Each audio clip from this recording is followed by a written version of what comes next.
Farsa can do something, but now we see it, right? It's a very clear picture. Yeah. Carry hasn't been doing very well in MSC, but at least when you pick it here, when you go and close up your lineup with this, you're doing fine. And yep, it's D7. Oh no, that's so much range, so much hot hands coming in from Burn X Flash. It's in their name. Wow, this is interesting because now there's no way to cancel the bloody hunt coming out from the side of RSG. So if they do land a snag, and by the way, this is the Varia ultimate. Remember, hitboxes. You know, Franco, we theorized that maybe this could be the way for Burn X Flash. So that's 3 skill shots that they have to be worried about. Let's look at the audience predictions so far. And of course, Cambodia, wait, 80%? I thought that was going to be 100%, but a large majority leaning towards RSG. Even the Turkish agree with them.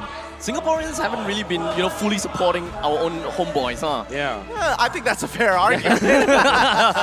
Wow. Oh boy, but with that being said here, this is it. This is the knockout stage. We're finally here at day 1 in our first match of this best of 5. Oh boy, Leo, I think it's time. Would you like to introduce these teams? Yes, I would! Let's get back into the land of dawn. I know y'all missed it. Here's RSG Slate SG going up against Burn X Flash in the opener of the knockout stage. Right off the bat, what I do want to see and what I want to question when it comes down to RSG's lineup is the fact that they are such a front-to-back, team-fight-oriented composition. This kind of seems as though that they are trying to set themselves up so that even if Diablo is not around trying to create space somewhere else, they can still possibly win a fight. But we've seen lineups that have great coverage. We've seen lineups that try to do so much with so much space that it eventually flops. Look at this, an early amount of damage taken onto Oki, an early recall. Yeah, definitely. This is much needed for Burn X Flash, knowing full well that the main damage coming up for RSG will be coming from the gold laner, Oki. I mean, you could argue that the Farsa eventually will output the damage, but generally speaking, your constant source of DPS comes from the carry. And starting in the gold lane means that Burn X Flash identifies that as the main win condition for RSG. Something to note as well, look at all of the flickers coming in from Burn X Flash. They are looking to, instead of Purify through the Minoan Fury, through the main CC that RSG are presenting, they're just going to get out of there. So I'm thinking hard re-engage. So Burn X Flash are not going to take this lying down. Again, the pressure down here in bottom lane. Oh, D7. Relatively passive game so far coming in from both sides. It kind of seems as though RSG do want to put a little bit of priority onto the bottom lane, considering the fact that Carry and Beatrix is a relatively even matchup. And the answer from RSG Slate is they're going to put a lot more in XP. They're going to try to watch out for XP, because look, they've now left Donut and Oki. Yeah, so I think they're going to mirror each other. It's the triple switch wherein you switch the mid lane to the XP lane and you put the roamer in the mid lane and you have the XP laner roaming in the river. And now at 2 minutes, Turtle is up. Shima first on the scene. ATM drawing a line. They're just going to be putting all of their resources onto ATM first. However, it doesn't seem like it's going to be phasing ATM at all until Roy came into the picture. As now the split is just going to be connected onto Bray. As we look over to the back, Diablo just going to be focusing onto the turtle. But that will be Lucian Cutie that takes the turtle at first. But X Flash immediately retreated themselves afterwards. A string of odd occurrences. First up, Lucian Cutie gets the turtle, and then first blood drawn onto who you want to put the turtle on for Burn X Flash. That was really a weird interaction, but big props to the side of RSG just making sure that they serve the Donut. Immediate flickers himself out of the way. Roy gets a kill. D7 connects right down onto the hook, plus the knockdown, and that is going to be a 1-for-1 trade. Yo, absolutely overextension coming up from RSG, from RSG, then Burn X Flash with a great punish. And this is important because now you give a lot to the gold laners, for both ends actually. But then again, it's even more so important for RSG. Burn X Flash, they have a way out of this. They can go for pickups, but RSG, they have to go full engage. Nope, they're not letting him breathe, and they hook Bray! Onto Bray, and he doesn't seem like he will be close to purple buff anytime, but he still manages to take it away from Chuma. Grand Theft Purple already. Chuma, a taste of his own medicine. Where is Seacat? Oh, we've been talking about how much vision and how much better the boxes are going to be for Burn X Flash, but it looks like they're done. Game. And there's the hook! Oh, and of course, it does seem as though Lucian Cutie wants to continue on, but a flicker comes in from Oki to ensure that he'll be able to come close to Donut. Wow. Great answer coming out from RSG Slate. Well, there was a great hook onto the far side, but the fact that they took a donut in between two lanes, I think that's going to be great. I think this is going to be bad due to the fact that Donut actually died 2 times in bottom lane already. That is not great in an even matchup between Carry as well as Beatrix. But right now, RSG, they're getting themselves right underneath the turret's nose, and CCAN and D7 doesn't seem like they will be able to defend that too much. They're treading the needle here, and they see that turtle is up, so they might need us elsewhere. Let's let Donut breathe first, but again, that's a tactical retreat coming in from RSGSG. Up top, Diablo's, again, going as aggressively as he could, forcing ATM here to back out. Something to note about Burnex Flash's draft is they have no real peel. Besides ATM, who actually wants to draw a line between his opponents and his squad, there's really not much they can do to stand up against RSG's damage, and now a free turtle take right in front of ATM's face. Roy did manage to get hit by the grab, but it doesn't seem like it will be too big of a thing because RSG do want to be so aggressive on ATM. Great escape though when it comes down to the flicker. In the meantime, down to the bottom lane, great start coming from CCAT. Oki knew that he had no choice but to take the fight head on. He goes down, and so will Lucent Cutie. The numbers game were against RSG down bottom, and it looked like they couldn't find a way to capitalize, so this was a losing trade. Oh, 100%. Burnex Flash. Great cross-map play that you saw from them. They put 3 heroes onto the bottom lane right as the second turtle ended. So what happened was, the members of RC were divided, Oki was left open, and even when they decided to not contest the turtle, they went in for a bottom lane trade where they got a kill onto Oki and the turret. And given this situation right now, RSG Slate SG have to repair. Let's again look at what gave Burnex Flash here this 500, 600 gold lead in this early of a game state. Here's that mistake down bottom. They picked the fight against 3 members. Donut flickering in, just looking for Oki, not really minding Lucian Cutie. There was a great jump coming from Lucian Cutie eventually, but you saw that Donut was focused on a mission, win the gold lane matchup, and now they're leading by 400. They even transferred to the top lane. I really like the fact that Burnex Flash immediately went for recovery mode in the bottom lane to try to make things good for Donut. In the meantime, RSG knew what's going to be happening. They wanted to go down to the bottom lane, but Diablo was unable to hold the fort all by himself. It's the same flub. RSGSG seems to have overestimated the amount of sustain and the potential for outplay in the lane that they're willing to trade for. So yeah, they are a step behind currently. Now, about 2k down.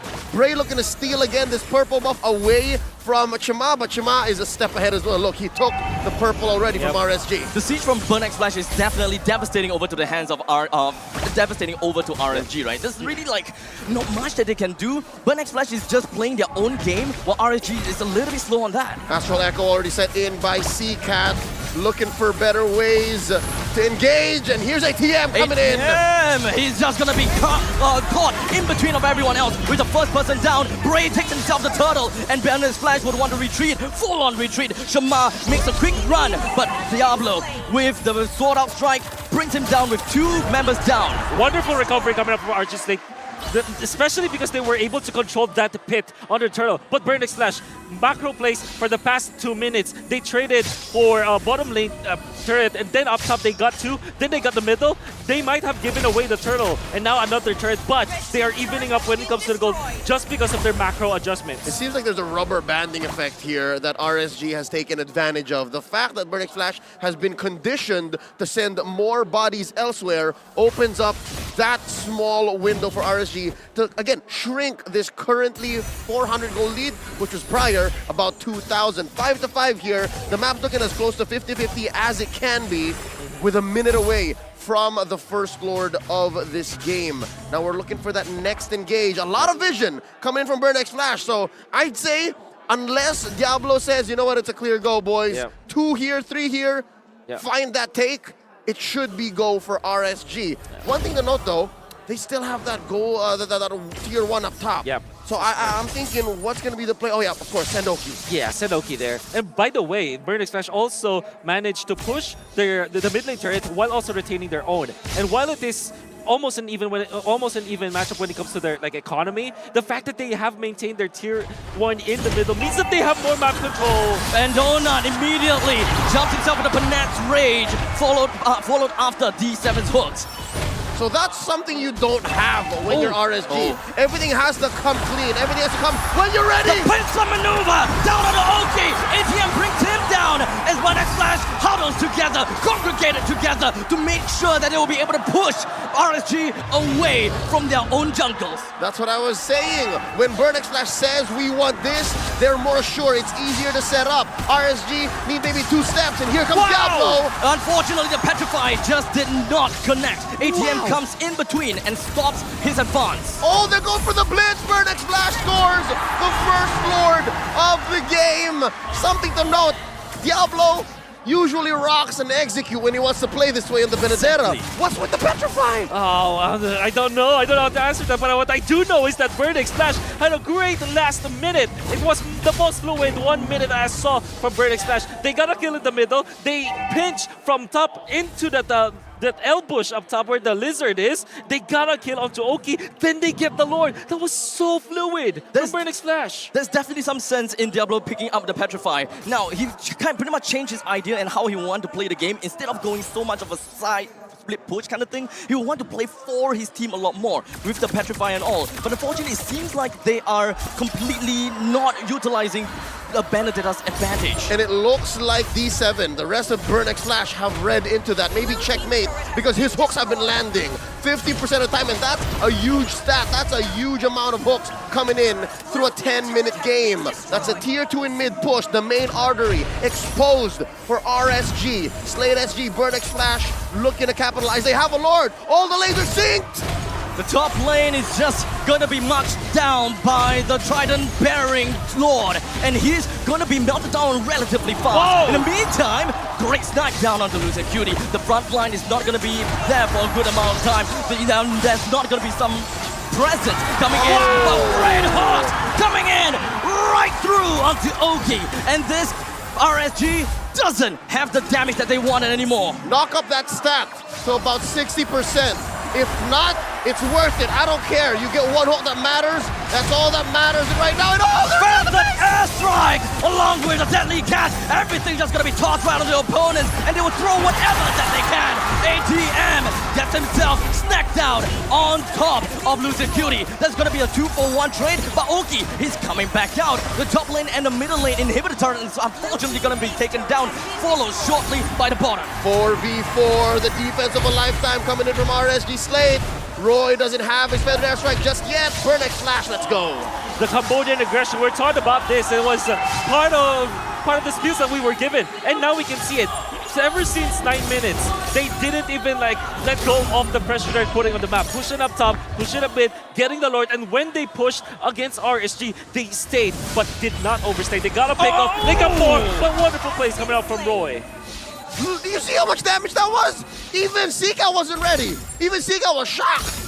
That was a big catch. Let's say that, and not to forget, the Lord will be coming up in 15 seconds. CCAT will just barely make it. So I believe that RSG, they can actually try to force a fight due to the fact that Novara is nowhere to be seen anymore. Roy still needed to be there, and Roy would rather not died. And rather, CCAT, Roy got him. The fact that he kept his flicker might mean that he's willing to gamble that. But wait, look at this rotation coming in. Oh, I love it, because I was just about to say, RSG, the only way for them to win this is via split push. Get a long lane pusher, like Diablo, for example. But look at that. You can see that Burnex Flash knew that this could happen. They just guessed it wrongly. Oh, there's a bloody hunt down on the Diablo. Donut was around, so RSG, they have the information. They're going to be going 4-man all in down to the Lord and immediately bring down ATM. But unfortunately, he do have got the revive. And he, with the immortality, he's going to be holding it back on. ATM, he's dead. He may be dead. RSG do not have Diablo as well. Given the way the map looks like, no more inhibitors for RSG Slate SG. Burnex Flash read the room and understood that we can blitz the Lord. They're going to be forced to back out. We have vision on them.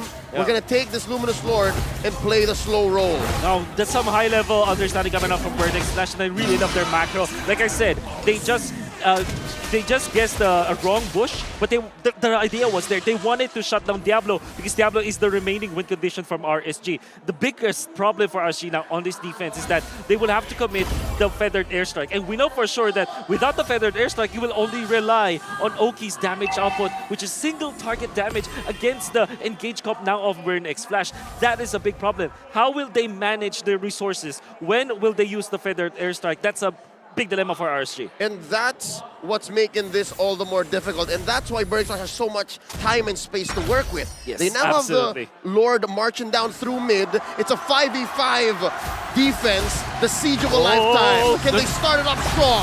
The shred is not quite there yet for Oki, but big strike coming from Dona, leaving Diablo with only a slip of health. But unfortunately, Lucian Cutie is not going to be staying alive for any more longer. The Lord is still at half HP. The bloody hunt connect down onto Diablo, and the entirety of the push-in from Burning Flash conquered RSG's Plate SG. You can hear the crowd roar. The Kamai love it. Burning Flash draws first blood. In the last push,